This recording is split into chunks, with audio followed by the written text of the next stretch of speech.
వాతావరణ పరిస్థితుల కారణంగా ఉద్యాన పంటల్లో చీడపీడల ఉధృతి అధికమవుతోంది. వీటిని అరికట్టేందుకు రైతులు అధిక ఖర్చు చేస్తున్నారు. చీడపీడల ఉధృతితో పంట పెరుగుదల క్షీణించి దిగుబడి గణనీయంగా తగ్గిపోయే ప్రమాదం ఉంది. ముఖ్యంగా టమాటా తోటల్లో బ్యాక్టీరియా, ఆకుమచ్చ తెగులు ఉధృతి వల్ల రైతులు తీవ్రంగా నష్టపోతున్నారు. ఈ తెగులు లక్షణాలు నివారణకు చేపట్టాల్సిన సస్య రక్షణ గురించి తెలియజేస్తున్నారు ఆదిలాబాద్ కృషి విజ్ఞాన కేంద్రం శాస్త్రవేత్త సునీల్ కుమార్.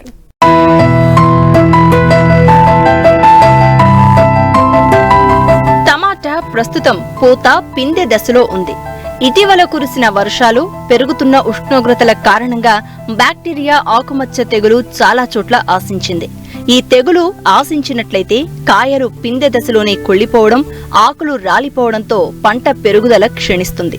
ఉభయ తెలుగు రాష్ట్రాల్లో చాలా ప్రాంతాల్లో టమాటా తోటల్లో ఇదే పరిస్థితి కనిపిస్తోంది. చాళ్ల మధ్య కలుపును సకాలంలో అరికట్టినప్పటికీ తెగులును సకాలంలో గుర్తించకపోవడం వల్ల తోటలో దీని ఉధృతి పెరిగిపోతుంది. దీంతో దిగుబడికి తీవ్ర నష్టం వాటిల్లే ప్రమాదం ఉంది.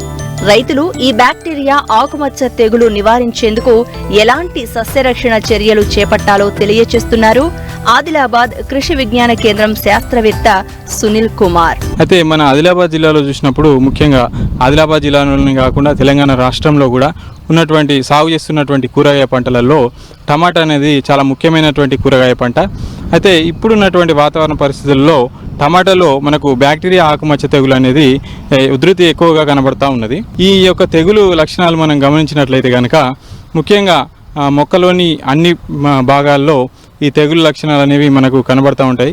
అయితే మనకు ప్రధానంగా చూసినప్పుడు ఆకులు, అదేవిధంగా కాండం, అదేవిధంగా కాయలపైన అయితే మనకు స్పష్టంగా ఈ మచ్చలు అనేది ఆకుమచ్చ తెగులు యొక్క లక్షణాలు కనబడుతూ ఉంటాయి. మనము మొదటగా గమనించినట్లయితే కనుక లేత ఆకులపైన ఈ గోధుమ రంగులో మచ్చలు, చిన్న చిన్న మచ్చలు ఏర్పడము, వాటి చుట్టూ పసుపు రంగు వలయాలు అనేవి కనబడుతూ ఉంటాయి.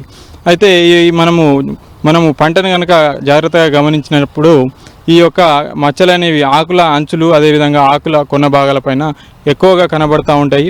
క్రమేపీ ఈ యొక్క మచ్చలు అనేవి సైజు పెరుగుతూ ఉంటాయి. ఈ యొక్క తెగులు ఉధృతి ఎక్కువైనప్పుడు ఈ మచ్చలన్నీ కూడా కలిసిపోవడము, ఆకంతా కూడా ముదురు గోధుమ రంగులోకి మారిపోయి ఈ మాడిపోయినట్లయి ఎండిపోవడం అనేది జరుగుతూ ఉంటుంది.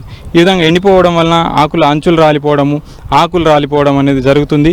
దీనివలన పంట ఎదుగుదల అనేది తగ్గిపోతుంది. అదేవిధంగా ఈ ఆకులపైన కాకుండా ఎదుగుతున్నటువంటి కాయలపైన కూడా ఈ యొక్క లక్షణాలు, అదేవిధంగా కొమ్మలపైన, కాండం పైన కూడా ఆకుమచ్చ తెగులు లక్షణాలు కనబడుతూ ఉంటాయి. మనము కాయ ఎదిగే దశలో గమనించినట్లయితే కనుక పచ్చి కాయలపైన ఈ ఉబ్బెత్తుగా ముదురు గోధుమ రంగులో ఉబ్బెత్తు మచ్చలు అనేవి కనబడుతూ ఉంటాయి. ఈ మచ్చలు అనేవి కాయ పరిమాణం పెరిగిన కొద్దీ మచ్చల పరిమాణం కూడా పెరిగి ఇవి ఒకదానితో ఒకటి కలిసిపోయి కాయలు కులిపోవడం, అదేవిధంగా కాయ నాణ్యత తగ్గిపోవడం అనేది జరుగుతూ ఉంటుంది. ఈ కొమ్మలు కూడా ఎండిపోవడం అనేది జరుగుతూ ఉంటుంది.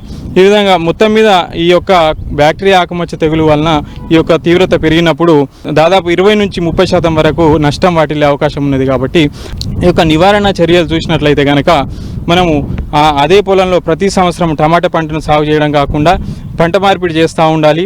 అదేవిధంగా ప్రస్తుతం ఇప్పుడు మన తోటలో ఉన్నటువంటి ఈ ఆకులు మరియు కాయలు ఏవైతే ఉన్నాయో తెగులు సోకినటువంటి ఈ ఆకులు, కాయలను, అదేవిధంగా కొమ్మలను కోసి వాటిని నాశనం చేయాలి. అదేవిధంగా మందుల పిచికారి విషయానికి వచ్చినప్పుడు మనము ప్రతి 10 లీటర్ల నీటిలో 30 గ్రాముల కాపర్ ఆక్సీ క్లోరైడ్, దానితో పాటుగా 1 గ్రాము స్ట్రెప్టోసైక్లిన్ లేదా 2 గ్రాముల ప్లాంటోమైసిన్ అనేటటువంటి మందుని కలిపి మనము వారం నుంచి 10 రోజుల వ్యవధిలో 2 సార్లు కనుక పిచికారీ చేసినట్లయితే కనుక ఈ టమాటాలో బ్యాక్టీరియా, ఆకుమచ్చ తెగులను సమర్థవంతంగా నివారించవచ్చు.